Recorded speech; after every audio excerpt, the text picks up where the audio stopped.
That's my water. Oh, fuck, sorry. My bad. Yeah, these are all the bloopers. Yo, what's up? Welcome to I Talk Real Talk. I am in the show, and I am with my boy, Miko. And I am with I am on the show. I'm right. Fuck that. Yo, what's up, man? Welcome to I Talk Real Talk. I am the host of the show, and my name is Liam Mamari. Today, I am with my boy, Miko motherfucking Stewart, man. What's good, Miko? Thanks for having me. I'm fucking great. It's good to be here. Yeah, I'm excited. So am I. Like, honestly, in this episode, we're gonna be passing the mic back and forth. I hope that is not too disrupting for anybody watching. But hey, it also makes the whole experience more, I guess, what's the word? Immersive. Yeah, it's different. It's different, man. Passing the talking stick, you know, and it's good because then no one over interrupts each other. You know, you have to take time to actually listen to what the other person is saying. So yeah, it'll be interesting. But it's like, you know, I see a lot of people doing this. Yeah. And you know what, actually, before we even get into the full, I guess beefy part of the whole episode, right, is the fact that I just want to talk about how I have been, I guess, really finding success and happiness for my life, right? And I guess it's been a kind of rough start to the year for me because, first of all, I told myself I was going to start doing all these, like, I was going to set myself goals and everything, but I've really forgotten how to set goals, right? But I guess as of recently, since the last couple of weeks, I've been riding on this, like, a really crazy head high, right? Like a life high. Like, everything's been good. I got my car done up as I got to ride a new car. It's fucking lovely, man. We both have really good cars, right? And so life has just been really good. But then as of last week, I started to really fall back in my classes and stuff. And like, I didn't know what I wanted to do. Like, I'd even be on call with my mom, and I wouldn't have a clue on what to like say or do in terms of what I want to achieve in my life, right? Like, I may have the podcast and whatever else it is I have in my head, right? But it's the expectation. And I think me and Joe were talking about this early on. It's the fact that, you know, let's say you're like a young person. So we're like young people, and we both have things that we want to achieve as we get older. And like, do you ever get frustrated by your age, or like the fact that you're young, you're not really able to experience some of the, I guess, opportunities that you can have as you're older? I don't know if that makes sense, man. No, it makes sense. Yeah. It makes sense. Yeah. It's like, I think it all falls under like this category of like, you want something from your life and you're not there yet, and it's kind of hard to like break it down into small steps to achieve it. You know, you just wake up every morning, right, whatever it is, I want to be running a business, or I want to be successful in whatever it is you want to do in life, and you're not there. It can be hard to find how you're going to get there. You know, you wake up every day, and if you're not working towards something, so when you talked about struggling to set goals, you haven't been setting goals recently, that's why you can feel so lost. When you don't set goals, you're not working towards something. It's like when you wake up and you just, like I said, you feel lost. You're not working towards something every day. It can feel like you're not moving towards, you know, what you want to achieve in life. So that's why I think it's really important to set like these little goals. So you wake up, for example, you check your calendar, you check your phone. It's like if you got homework, you have to make sure it's done. It's the same. Whatever it is that you want to do. Let's say you want to get a car, right? Each day I have to find some way to make money. Let's say you're broke and you have to find a way. So I have to go, right? The step for today, it could be the smallest little task. Just go in and I have to find a job, or I have to work towards something, making a little bit of extra cash. That's the small short-term goal to move into getting the car. So it's just little steps. Like, growth is just one little thing. It's just one little thing you do each day. It can be very basic, just even like making your bed, something that moves you towards this goal every day. If you just do that for 1,000 days or 3 years, you've moved closer towards your goal. It can basically break it down so the whole task doesn't seem as overwhelming. If that makes sense. Yeah. Thanks. And honestly, like, I'm ready to freaking receive everything that you're about to tell me right now, man. I'm freaking ready to receive, man. Yeah, I'm ready to receive everything. Simply by the fact that, you know, I was actually redefining like my life and my like happiness and success in my life, right? I'm big on journaling. You're very big on journaling, right? And it's the fact that not so much. I'm big on. Yes. No, you hold it, bitch. Sorry. Ooh. I like the idea of it, but I find I do so much in terms of self-help and keeping myself structured, disciplined, and motivated, I guess, structuring my life. Journaling was one thing I didn't do, but I listened to Leon's podcast when he talked about, I don't know if it was the self-awareness one, but you talked about journaling, and you had like 5 different notebooks for each thing. So I went out and I bought 5 different notebooks. Yeah. Not 6, not 4, 5, right? Exactly. I had to make sure I was doing it right. All color coded. So one was like for my PT course, so taking down notes. The other one was my PT, because I'm starting to be a personal trainer. The other one was my PT career, so basically if I was working with clients, the client notes. Another one was just daily thoughts. I basically had a few ones segregated out, but when it comes down to what I was saying, when you're so full in the day and you're trying to structure stuff and you're doing a lot of stuff, where it be cold showers or meditating or reading, that was an extra thing I just didn't add into my routine. But I've heard so much benefits, because when you've got thoughts in your head, and there's so many of them, it's hard to organize them. So when you journal, you're basically organizing your thoughts into a filing cabinet. You're getting what is in your head onto paper, and you can read it and it makes sense. So it's basically like therapy, organizing your brain, getting it out. So I see the benefits, but I just haven't been able to incorporate it into my routine yet. It's just that I've had the time. I've had so much going on. Do you know what I'll say, right? So I get the fact that like you don't like you said, it's like an organizing file cabinet. Is that what you said, right? Yeah. So I get what you're saying 100%, right? If you overthink or I guess worry too much about stuff, I guess it can be very good help. Like it has been to me. It's like I'd sometimes think I'm gonna become like an average person, and have a 9 to 5 and everything. That's you're probably thinking like, bruh, like that thing about being average, like that.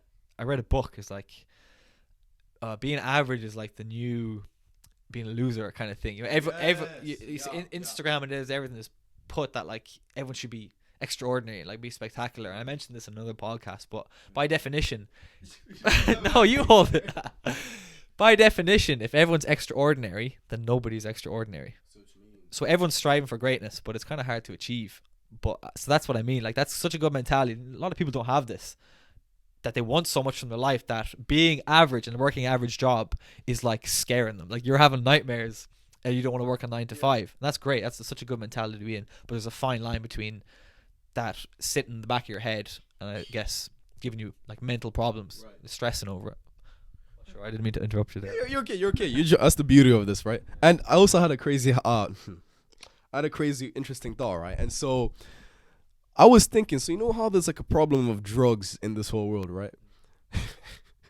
So those guys who get high all the time, right? So we as a society tend to hate on the people, not hate, but like we look down on them because they're high all the time, right? But then what if everyone in this world was to be high all the time, right?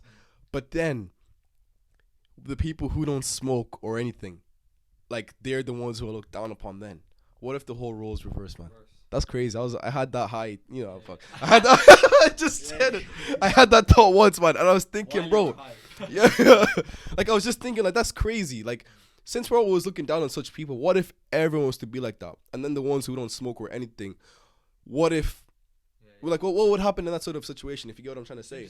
Like, I hate that whole looking down on people who are high or like whatever. It's because of propaganda. Like I listened to a podcast recently and they talked about the whole propaganda around weed. Like weed was a thing. It wasn't known as marijuana. It was known as cannabis. Okay. And up until like the 1960s, whatever, there was the whole propaganda wave put in. Weed is bad. You smoke weed, you're going to blow your head off. You're going to be a crazy person, right? Before that, it was just a plant that grew in the ground. And people were smoking it like normal. But then the government seen it was kind of like affected people's minds. It was just basically they wanted to shut that shit down and declare the war on drugs. So before that, people didn't even see weed as this bad thing. But then in the 1960s or whatever date it was, all of a sudden people like, weed is terrible. From all this propaganda being put through the media. What does propaganda mean? So propaganda is like media being put out through the news or like advertisements with a certain agenda. So like, let's say there was tons of, I don't know, McDonald's, but McDonald's all of a sudden their ads went through the roof with funding because there's an agenda, let's say, to make people fat. I don't know if there is or not, but that's an example. Like, let's say in war times. I work at McDonald's, bro. Oh yeah, whatever. Sorry. But like propaganda, like war for like a dictator. All you see in the news is their ads, how good they are. That's propaganda. It's been pushed. Right, I see. So there was all this propaganda put out about weed in the past. So now people have this conception that stoners are bad, they're lazy, they're evil, this, that, and the other. Because that was like what our grandparents would have been taught. And then they would have taught their parents. But now slowly, it's coming back out of that. People are realizing it is what it is. And this is to all you motherfuckers out there that drink coffee and drink alcohol, right? Coffee is a drug. It literally is a stimulant, okay? You wake up, you take a cup of coffee, it does something to your brain. Alcohol, people do crazy things. They ruin their life on alcohol. People are nasty when they get too drunk, whatever. That is a serious hardcore drug, but it's legal. And people are encouraged. I was drinking since the age of 13, and it was nearly encouraged. Oh, let him have a drink. Let him have a drink at a family. That's a fucking Irish culture. At a family occasion, right? That is a drug. But if you go and smoke weed, it's considered, oh, you're just a junkie, or like you're a scumbag. But weed is literally like, it's a relaxant. All you're ever going to do if you're smoking weed is eat some food and fall asleep. You're not going to go out and drive your car into a tree and kill someone. Like, and this is what I was trying to say, touching back on people looking down on people being high. Everyone out there is doing drugs. People in America flat out on Adderall to get through the day, or like taking Xanax and all this stuff that doctors prescribing. That's a serious hardcore drug. Where's the sense in that? Yeah, I know, and that's what I mean. So like, there's drugs all around us, but some are legal and people, this becomes the norm, and some are legal and people look down on them. But like, someone taking heroin might have been suicidal, and heroin saved their life. Yeah. Do you know what I mean? So like, drugs have a place, but people go to them because they're struggling inside. So for that, someone to be struggling and to fall back on something, they shouldn't be looked down on for that reason. You know what I mean? You don't know someone's story. Yes, the truth. You don't know what people are going on behind the scenes. Literally, man. Honestly, that was crazy. That was a good conversation. Honestly, I freaking love it, man. Like the whole free flow and everything. Usually, I try to stay. Ding. Usually, it's just like, like you try to stay on point so much, but like if you let things just like flow, it's so much more enjoyable. I was saying to you earlier, like people, like, I don't know about anyone watching this, but like Joe Rogan, for example, the biggest podcast in the world. He doesn't take notes. Like, he just gets on there with like Elon Musk, for example. Seriously? Well, he does. You listen to him, but like, I don't really listen much to him. But okay, I've seen a few of it. I've seen the what's his name again? Goggins. What's his name again? Yeah, David Goggins. Yeah. Didn't you go to one of his seminars, right? Yeah. How was that? That was great. Yeah, it was interesting. Yeah, it was sick. Touch on that, but about the podcast, sometimes it's better just to let things flow. You come in like with a lot of points and stuff. It's great to stay on topic if you're trying to do a topical discussion. But I think personally, people love that free flow. If people are good at talking and there's that free flow, you just love seeing where a conversation takes you. So David Goggins, yeah, it was sick. It was funny. So I went to the seminar, and for those of you who don't know what David Goggins is, he's this crazy like athlete. He's nicknamed the hardest man in the world. He's a Navy SEAL. He does these crazy like ultra marathons, like over 100-mile races, 200-mile races, where you're running for like 48 hours straight, which is mad. That's like, so basically I went to his seminar just because I read one of his books, and I just wanted to, feel the energy and maybe take something from it. When I got in there, there was like 3,000 people in the seminar, right? The ticket was not cheap. It was €170 for a ticket, right? Think about that. 3,000 people paying €170 for a ticket minimum, paying €170 for a ticket minimum. Some of the tickets were $350 if you wanted like a book signing and a photo. So that's a crazy amount of money. How much is that? Do the math. That's like 30 grand. No, 3,000 times 100 is 300,000. Right? And I know a cut of that goes to the convention center and the building and stuff, but that is a lot of money to be making. So like, that is such a good gig. If you can do like public speaking and you're selling to a crowd, like anything that sells multiple times and you put the same amount of effort in, that's ideal for business. But I went to the seminar, and it was a podcast style in front of the 3,000 people. So he's talking to someone else for like an hour, and I was up there watching him, and I was really getting like insecure vibes from him. He seemed like he wasn't comfortable in the conversation. Mad. It just didn't seem. It seemed like he was forcing the conversation. It felt like the conversation was a bit scripted. He didn't feel like he was relaxed in the chair. It seemed a bit forced. Okay. People talk about don't meet your idols. I was having that. I was like, fuck, like I put this guy up here on this pedal stool for being this crazy. He was there in person.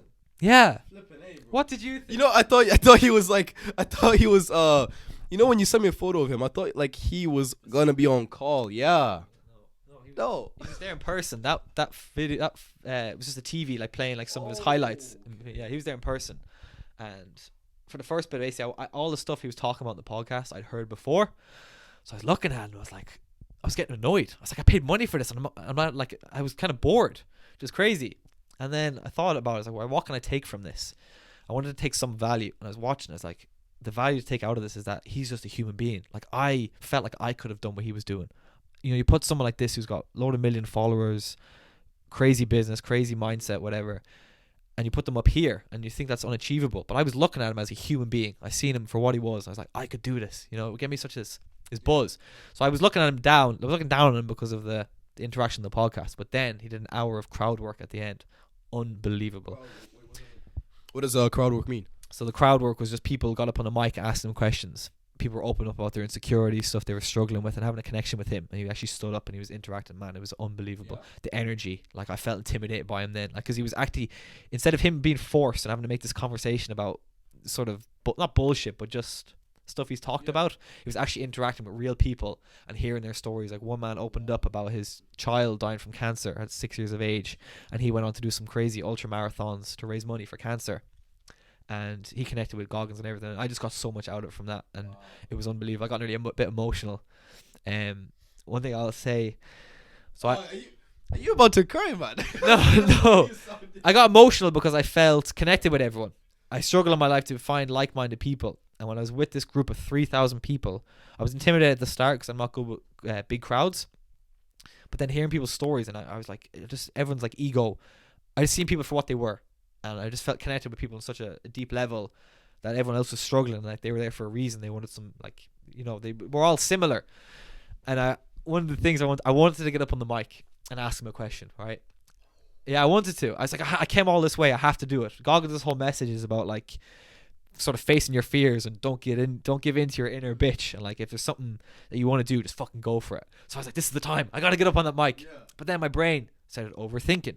Started thinking, what am I going to ask him? You know, I didn't have a question ready. So then I was like, oh, you know what? You came here, you know, you're in presence. That's good enough. All this shit started, you know, making excuses.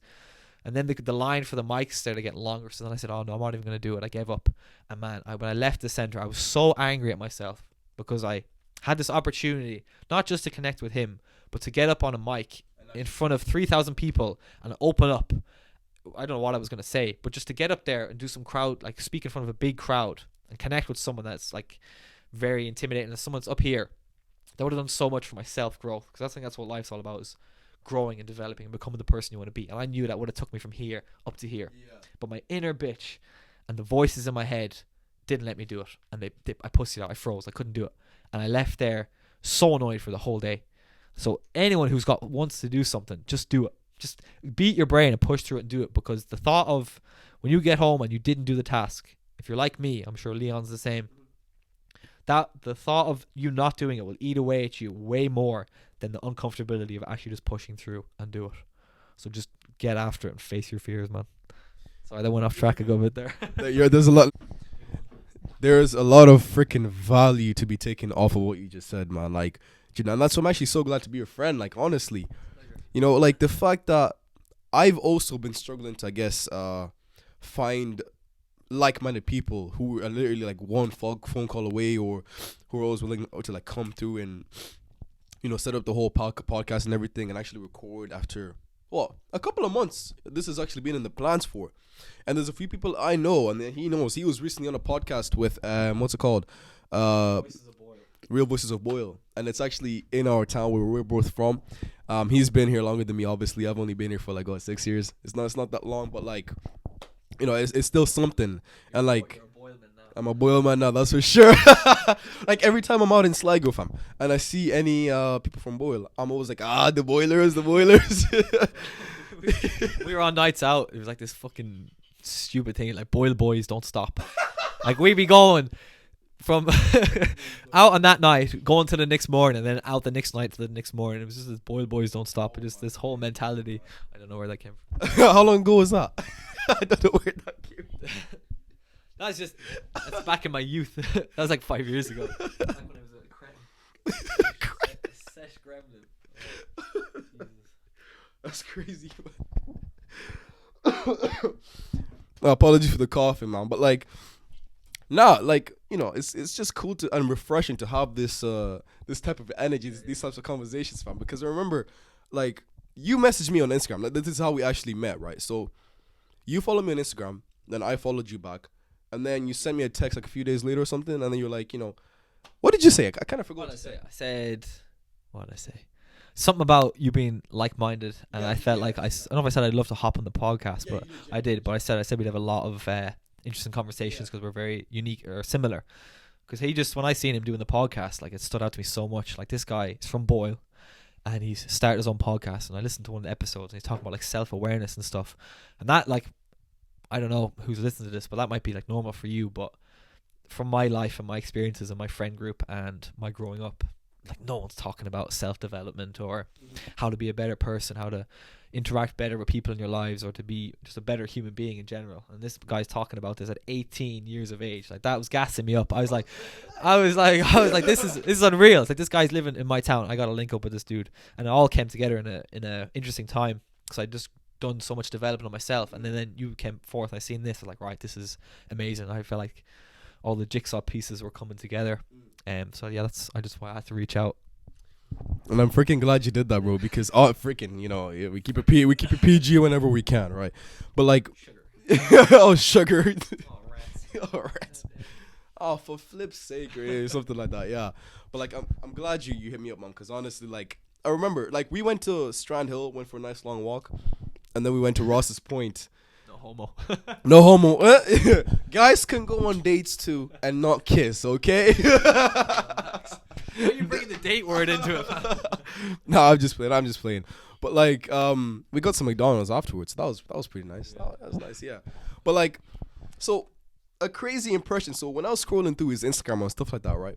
I saw you did a lot of like cold showers and swims and everything, and I was like, okay, this guy's pretty hard-headed in terms of like, you got a good like, disciplinary mindset. So I'm like, okay, this is good, because with me personally now, during that time, I wasn't so disciplined. I haven't really been going to the gym that much anymore, even though I still look decent, right? I just haven't really been going out and stuff like that. So like, the college life is really showing. That's what I could say, right? And there's nothing wrong with that. But like, once we go to Ross's Point, it's raining, it's windy. We're the only car there for the moment anyways, until those two girls came through. Do you remember that? Yeah. But like, so he's like, all right, take your shit off. You know what I mean? You are making this sound so sus. Okay. Context. I said, we're going for a sea swim, right? I didn't just tell him, take your shit off. You need to relax, right? You're moving mad. Calm down. We're going for a sea swim, right? So that's the context. We're going for a sea swim in the sea. And it involves you going in your shorts. Why wouldn't it be recording? Just in case of the storage and shit like that. You check your storage before this. It should be fine. Like, should be fun. Why? We're just one video. Stop checking it. It's okay. Yeah. So like, yeah. So what he said, we were going for a sweet sim, okay? Sweet sim. So we're going for a sea swim, okay? Yeah. Basically, at that point when I took all my clothes off, but then I had my shorts on. Like, I was like, bro, I actually gotta chill, because it was so cold. And at that point, like he likes to call it, his inner bitch was just like, it was in my head. And I was like, bro, I don't think I can go out. But you're like, look, let's fucking run. You were like saying, yell like a Viking and everything. And that actually worked, And I was like, sound. So we're running and everything. Or, whatever you're doing. And then we get into the water, and I'm like, God, okay, I kind of regret doing this, because that shit was like pins and needles inside you. And then you're like, you just keep walking forward. I'm like, okay, if he's doing it, I might as well. So we keep walking in. It's cold. And then you look at me, you turn around, and you're like, all right, in 3, 2, 1, dip in. We both dip in. I kind of swallowed a bit of salt water. I won't lie to you. I kind of swallowed a bit of water. That's the only thing he swallowed. You're just setting yourself up so hard. Like, everything you're saying is sus. Chill out. Allow, fam. Okay, allow. Okay, we all have our moments. Okay, I swear I'm straight. Okay. Back on track. We do that. We stay in the water for like 30 seconds. You're really feeling it. You're feeling your heart pump up. You're feeling your whole body warm up and everything. And you're really in that mental battle. But you're not winning the battle, because you already have at least 75% of it done. Now it's just to stick it out and then get out. We get out. You're feeling. I was feeling so good, man. You can tell me about you like afterwards. But like, I was feeling so good, so pumped. Like, that was a natural dopamine hit. It wasn't like anything you get from TikTok. It wasn't anything you get from like Instagram or pornography or whatever it is that we're usually so used to getting at this generation that we're living in. It was something so real and so challenging. And the motivation and inspiration I got from just doing that was absolutely incredible, man. Like, I can't even describe the feelings I was feeling, because it had been so long since I'd actually pushed myself to do something as hard as that. And I was grateful for that experience, because we were driving and everything. I was on like some head high, bro. I was like, bro. Afterwards, I've made it in life, man. I don't need anything else. So then, what if life was that? You just keep on doing hard shit like that until you die. Yeah. That's it, man. That is it. Like, such a small thing, getting in cold water. And the buzz you get after it is unreal. Same as me. You were talking about you were a bit off track last week, even a bit depressed. Yeah. I was the same, hitting quite low points, just the stressors of life, everything building up, a lot of stuff just weighing in the back of my brain that isn't being solved. So it's like, what do I do about it? It takes time to solve it. So it was getting down, but then I hadn't done a workout. I'd been to I started doing fighting now, so I do Muay Thai and Jiu-Jitsu, and I did that 3 times last week, but I still felt off. And then I went and did a gym workout yesterday, or the day before, and afterwards I just felt unbelievable. I felt like everything was centered. I was on path. And it wasn't even a hard gym workout. This could have been the ego thing. You got a bit of a pump and a bit of a pose at the end, and you were like, right, I look good. Life is okay. Sometimes the insecurity creeps in again, and just doing that. But basically, where I'm going with this is when you hit a low point, and the hardest thing that you can do, that seems like the last thing you want to do, is something difficult. When you're at a low point, all you want to do is pleasure yourself, lie on the couch, watch Netflix, whatever you do, jerk off, fucking vape, I don't know, whatever. Yeah, relax. But if you just push out of that route, that cycle of repetitive pleasuring just to make yourself feel better, because it doesn't lead to anywhere positive, and you just do something difficult, the feeling on the other side of that is so good, and it's a positive, natural dopamine hit. And for people who don't know what dopamine is, from my understanding, it's like a chemical in your brain that causes pleasure. And when you scroll on TikTok, you're getting crazy amounts of dopamine, one after the other. And what it does is it jacks your dopamine levels up so high, unnaturally, that your body can't live with that much, so it has to drop. And it doesn't drop back to baseline how you regularly feel just on a day-to-day basis. It drops below that to counter it. So if you've been on TikTok for 2 hours scrolling, then you come off it and you've got to go to work or do something, you feel like shit, and it's just natural. So the reverse to that is to do something difficult. So you do something that's hard, that brings you down here with pain, but then your body can't live with that much pain, so it jacks it up the other side, and then you get a positive dopamine hit because you did something difficult. So basically, to put it in summary, is to delay instant gratification. Stop doing things that pleasure you straight away, and do things that cause a bit of pain, or they take a bit of time for you to reap the rewards and benefits from. And then that's a much better way to live your life, because it's true, it's earned. You've earned the pleasure. You haven't just fucking signed into TikTok and scrolled your brain away for the day. And TikTok's not leading you nowhere. It's not leading you anywhere positive unless you're putting up content and you're making millions. Get off that shit. It's doing nothing for you. It really isn't. Scrolling is just wasting your time. It's frying your brain. Yeah, I can't say that with confidence, because I scroll sometimes myself. We give in, but just to be aware of it and actively want to change it. You're not going to be perfect all the time. It's going to be 2 steps forward, 1 step back. But yeah, make the shift. Watch yourself and us change just from listening to this right now. There's no cap. You're 100% going to change the way you think, the way you believe in yourself, and the way you move as a person, purely by coming to this podcast, because we are in the real world. And what do we do in the real world? We talk. Real talk. That's the one. Real talk. Now, one thing I was actually really wanting to talk about was the fact that there's been kind of I'm feeling a different type of conversation, right? The impact of our environment on our lives. Jim boy. yeah, you're okay. So basically, right, so a bit of context to what I'm going to talk about, right, is the fact that we had Rag Week in our college, ADU Sligo, an amazing college. Freaking love it. The students and everything are great. Big up ATU. Yeah. And it's an absolutely great college, honestly. I've made so many good friends, have a great friend group of boys, the student union and everything. I just love the college, 100%, right? And we recently had something that's called Rag Week. And Rag Week is basically a week of straight drinking, as you already know. And I didn't drink straight for a week straight, but I went out 3 days, 3 nights. Sorry. Well, kind of I'm a bit of a lightweight, okay? But I went out at least 4 of the 7 days of the week, and they were great. I got way too drunk on two nights because my head was spinning by the end of it, and I had to my friend offered to walk me home, right? I have great friends like that. Anyway, so mine was I'd be left in some ditch somewhere with some homeless man grinding on my leg or something. That's a bit too specific, man. That's a bit too specific. Or did it happen, man? What did you guys think? Me and my mate slept in Stephen's Green Park in Dublin if you're familiar with that, is like tons of fucking heroin needles and everything around us. Slept there after a night out in Dublin, and we know where to stay, right? This is a bit of a funny story. So we're out in Dublin, nowhere to stay.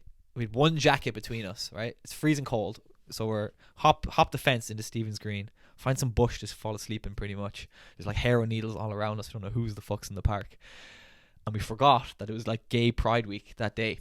So we woke up. No, it's not that bad. Right? Okay. Right. I don't know where your mind was going there, but chill out, right? Then we woke up the next morning, and there's like 500 people in the park. And me and him have been like, not spooning, but like, we're just there. We're there in this random bush, and we have to come out of the bush, the closet, literally. We should come out, right? And we're like, fuck, how do we come out of this without looking gay?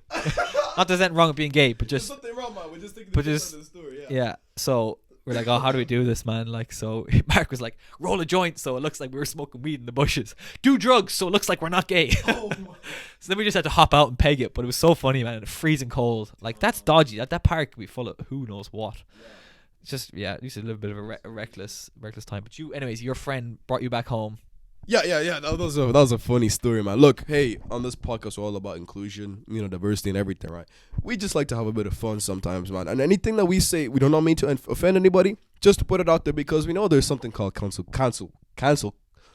culture. We do not want to be canceled. We're just having a good time. We're having a conversation, okay? Anyway, so with the conversation, right? So the impact of your environment. Now for Rag Week, fam, everyone was out drinking every single night. I mean, there's this accommodation called Glencarrick. Bruh, the amount of people, there was hundreds of people in one house. Like, it was packed to the brim. Like, one of the student pubs called the Brewery, people started drinking at like 11 o'clock, some even earlier. And that's late. That's late for Rag Week. That's late. Fudge me, right? I started drinking at like 8 o'clock or 7 o'clock, man. I'm civilized, right? Anyways, no. But like, so everyone started drinking so early. By the time it's like 5 o'clock, the streets are filled with so many people, so many students just going to pubs and everything. Yeah, like a good vibe and everything. And after those days of drinking, I started to like see myself kind of slack off in terms of schoolwork. Like, no one went to classes the whole week. Nobody. And I'm telling you, nobody. If you go into the class, there's about 2 people in the whole entire. Out of 30 people, there's 2 people. You know who you were. Who was in there? The lecturers are like, I'm just well take this week off. Like, yeah, man. Some didn't even go to class. Like some were just not happy with us. But anyways, it's the whole college, right? And once again, as I started to slack off, even before Rag Week, I was kind of slacking off with my classes and stuff. And now going into the Rag Week, I slacked off even more, obviously, because you're tipsy and everything, and you just have way too much to drink, right? But at the same time, it's like whenever I drink alcohol, or if I have this really like big breakthrough of an idea in my head, I would usually, like, let's say, go out or something, like with my friends, because then I like to really think. Like, I have this like saying called drunk words, sober thoughts. So even though I'm drunk and I'm talking to people, my friends, and what I'm saying isn't making sense at times, right? Like, it does make sense, but like whenever I'm in my head and I'm quiet, my like subconscious voice is so clear and so straight. drink it. Yeah. Like, it sounds like a really bad thing. Like, it's like I can hear myself. Yeah, there's no outside noise, because when you're drunk, like, I feel like I can just contain what I'm saying in my head and just keep it to myself.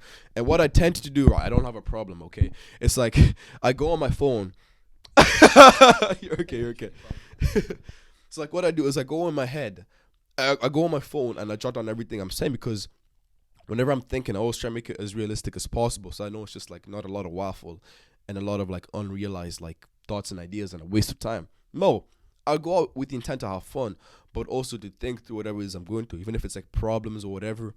I try to think through them when I'm sober first, but then if I'm going out with my friends, I also think through them when I'm tipsy or whatever, because they're just so clear.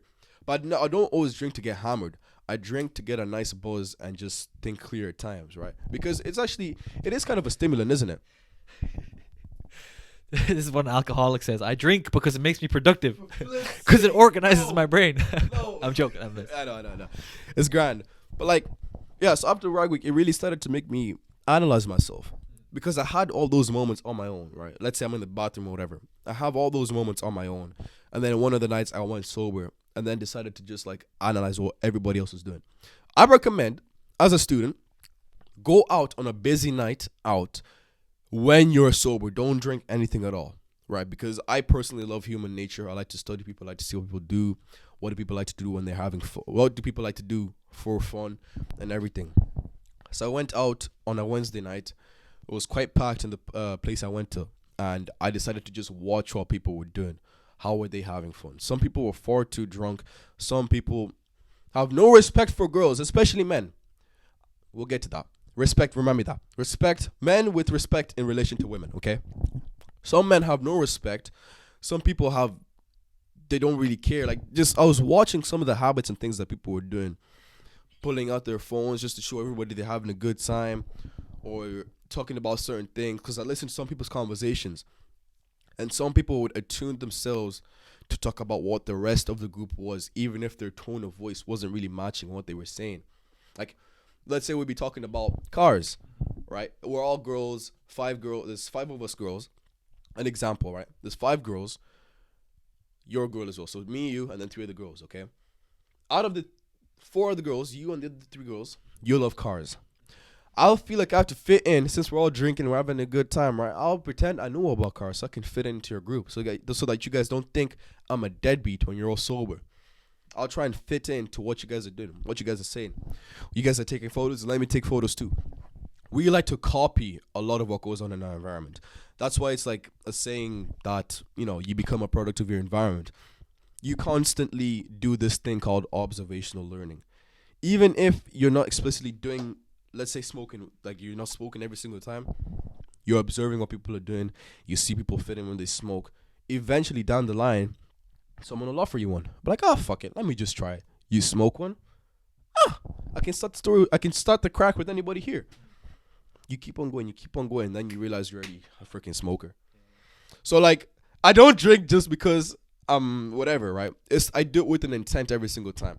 Sometimes I do it to have fun, but sometimes I do it so that I can learn more about myself and where I want to go as a person, but also to study what people do and what are they like. Because some people, when they drink, I'm pretty sure you know this, when they drink, they're a completely different person. Like, it's just kind of mad at times, but like, your environment really has a big impact on who you want to be, and sometimes you have to just like take yourself out of that. And if you can't, just wait, but try not to get too involved within your environment. And is there something that you want to add into this? Yeah. I think the fitting in part, like me personally, if you come from a place of insecurity, you don't have a lot of self-belief, you're very awkward at like voicing your own opinions or just being true to yourself, I guess loving yourself, or like being confident and comfortable with who you are, then you naturally, all you want to do is fit in. So you want to shape yourself to be like everybody else because it's easier to stay out of like the headlights or the center of attention. And that's what I did my whole life, all the time. I still do to this day sometimes, and I'm getting much better at it. But this, like, just going along, let's say someone said something that I didn't agree with, I just agree with them because it's easier, because I didn't have my own 2 feet to stand on to actually voice my opinions, and I didn't have the confidence to back it up if someone challenged me, whether that was physical or verbal or just intellectual dilemma or a debate. I didn't have it. I had no confidence, so I just became, just hide in plain sight kind of thing. And that's just a shit way to live your life, because who wants to be like that? You've got one life on this earth, and you just want to be like everyone else and just go with the flow. Like, it's so difficult to break out of, but like, I'm telling you, it's the best thing you'll do if you can try and come out of it and come into your own. And like, personally, if I listen to someone that's just a people pleaser, and I know, I'm like you, I'm always watching people, and I'm not aware that I'm doing it, but I soak in, like, my mind is like a sponge. I really soak in what a lot of people are doing, and being so self-aware myself, and coming from a place of real insecurity, I like being able to talk to a camera with someone else on a mic was like unheard of, even like a couple of months ago or last year. So like, I wasn't able to do any of this. Like, if you watch this, you might think, oh, he's super confident, great at speaking, this, that, and the other. I'm not like that at all. Like, I would have panic attacks or like stutter, like going into Super Value or going into a shop, just talking to people. I'd swallow the end of my words. Like, I wouldn't be able to speak clearly. I'd be mumbling, and I'd be tripping over my words and just trying to, if I was telling a story, I'd try and get it overdone as quick as possible. So there's 5 people listen to me speak. I hated it. So like, get the story over. Don't hit the punchlines. Don't hit, then the story's shit, right? So basically, if I listen to someone that's a people pleaser, and I know that they're acting from insecurity and they're not comfortable in their thing, I don't see them. I have lots of respect for them, but I don't see them as I see past their wall that they're putting up, or I see past their facade, yeah, and I see they're truly insecure and they're struggling. And I think that's why if you can be real and you can really stand on your own 2 feet and maybe just not laugh when someone says something, people always follow it, or like when they say something at the end of everything they say, because it's easier if you say something serious, that, or let's say someone asks you, do you want to go out? And you're like, oh no, I'm not really feeling up to it. You really want to voice your opinion. No, I'm not going out. You want to stand on your own 2 feet and say no. But it's easier to add that laugh at the end. It waters it down. Yeah, it makes it less awkward. It waters down you standing up for yourself. If that makes sense.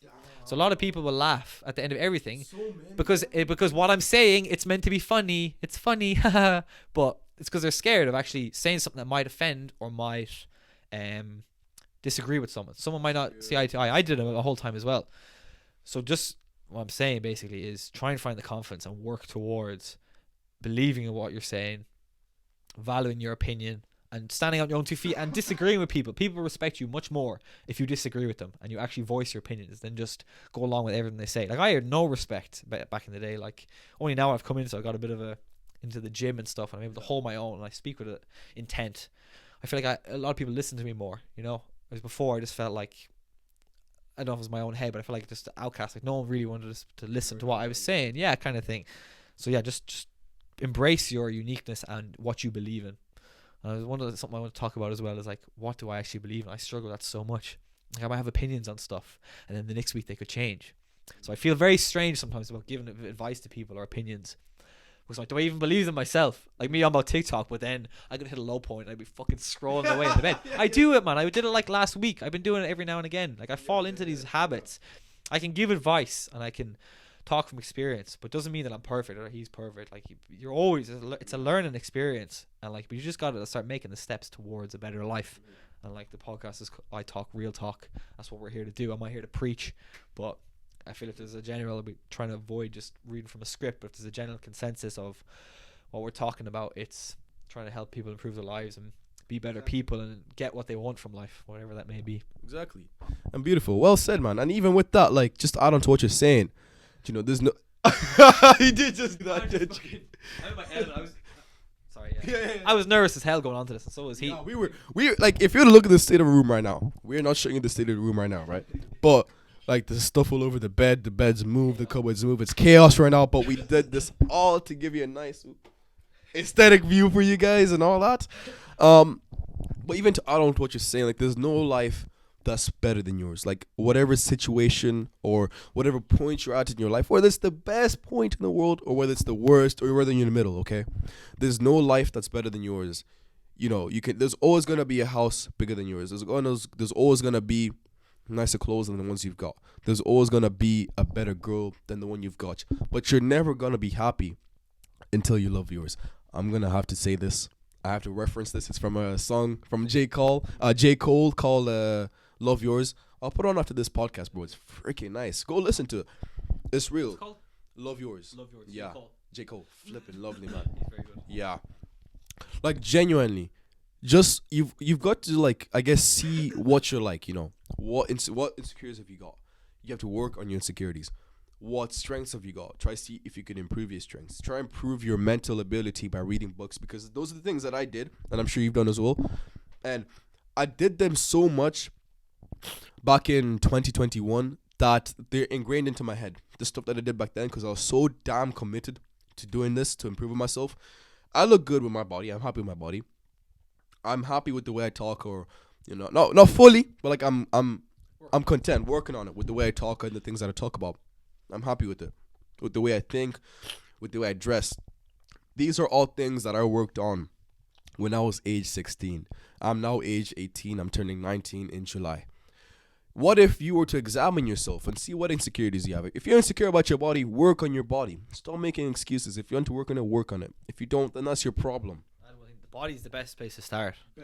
Everyone always says, what are you doing with your life? Get in the gym. And then people think, oh, why will I get in the gym? It's just, I don't need to be jacked. Or you might be semi-happy with your physique. It's not really about chasing the physique. The gym opens up. It just opens up all the doorways, the pathways for everything else.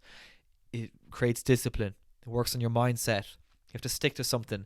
You get the accoutrements, all the benefits of the like the endorphins and the dopamine from after doing a hard workout. And it just leads you down the path. Like I was on a bad path, like drugs. Anyways, yeah, I won't go into too much, but I wasn't in a good space anyways for years. And then in the gym, that just set me off. Like I don't think I would have had this like. It's like the way I think about it is if you could wake up and just live your life, or you can wake up every day and try and better your life. There's like two ways to wake up in the day. It's like to wake up with self-improvement and think, how can I improve? I've got a goal. I want to be able to talk in front of a big crowd of people, wear a nice suit and look good in what I'm doing. Let's just say, imagine figure speaking or whatever. You know what I'm trying to say. How can I work towards that? So every day I wake up, I'm doing one small thing to work towards that. I might work on my speech when I go to the shop and I'm in SuperValue and I'm talking to someone. I focus on being very clear what I'm saying hello, how are you? It's fine. You can always cut these, but yeah. I once did that shit. I know. You know, it was a good.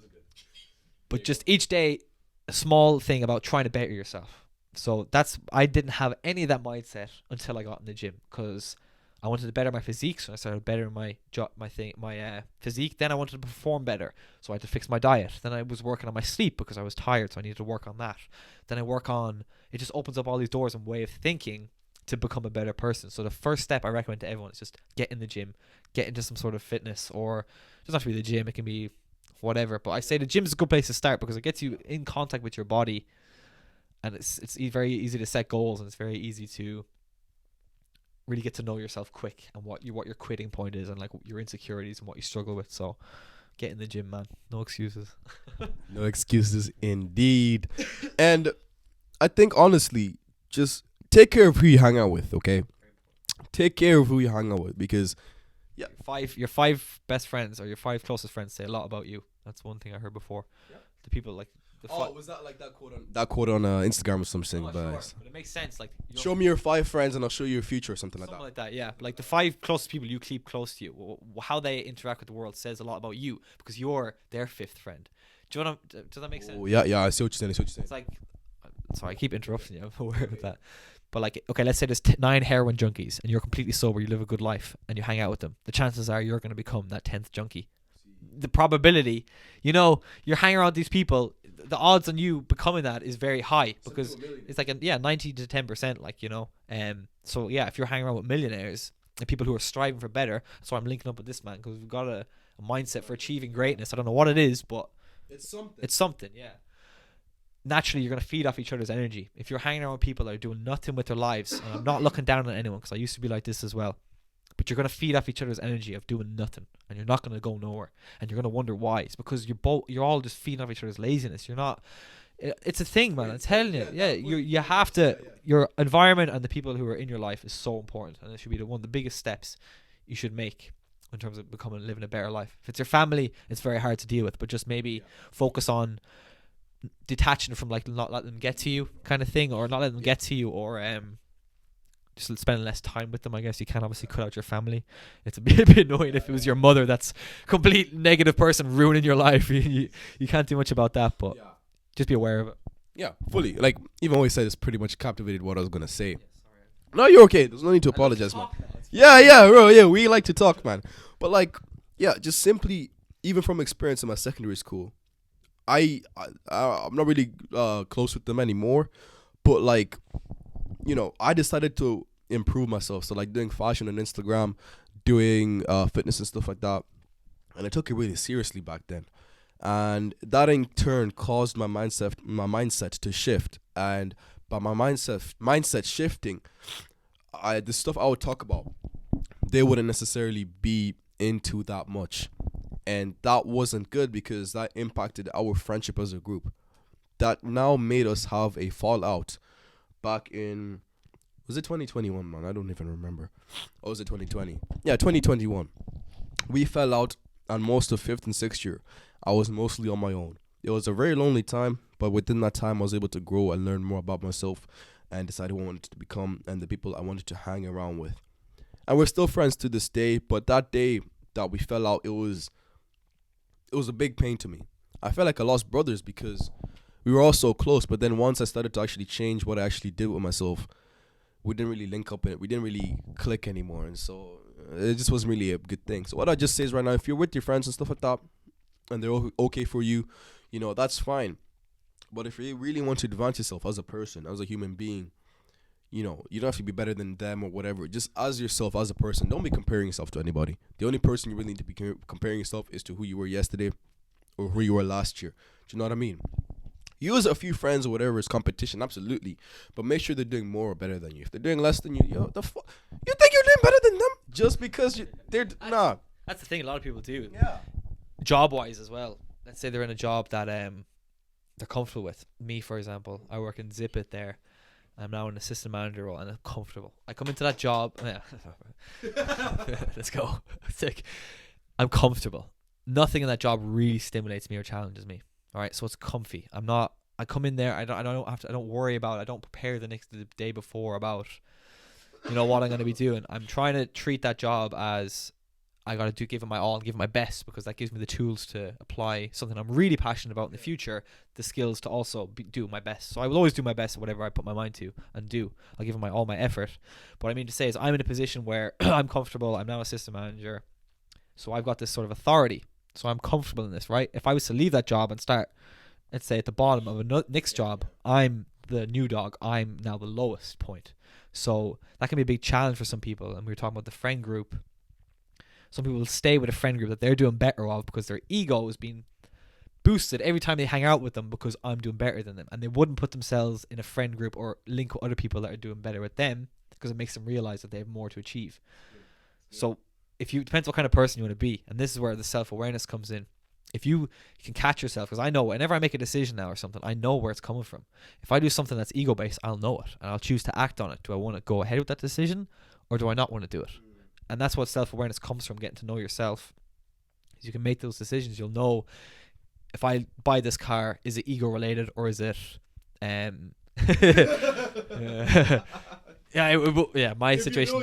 It was ego related, but is it ego related or is it is it coming from a place? Like, am I doing this to show off or am I doing this because I really need the car? Is it something I want? That the car is sort of a bad example, which you'll just know when you make decisions or when I'm hanging around with these people. Or for example, why am I posting Instagram? That's something I had before. Is like when I actually would post a photo, I was like, why am I posting this? It's like, is it because I want likes? Do I want people to see what I'm doing? Do I really care? And I had to actually when I actually stopped and said it, it's like, I actually don't give a fuck. I don't actually care about posting. I was getting a dopamine from the likes, but I don't want that. That's the thing.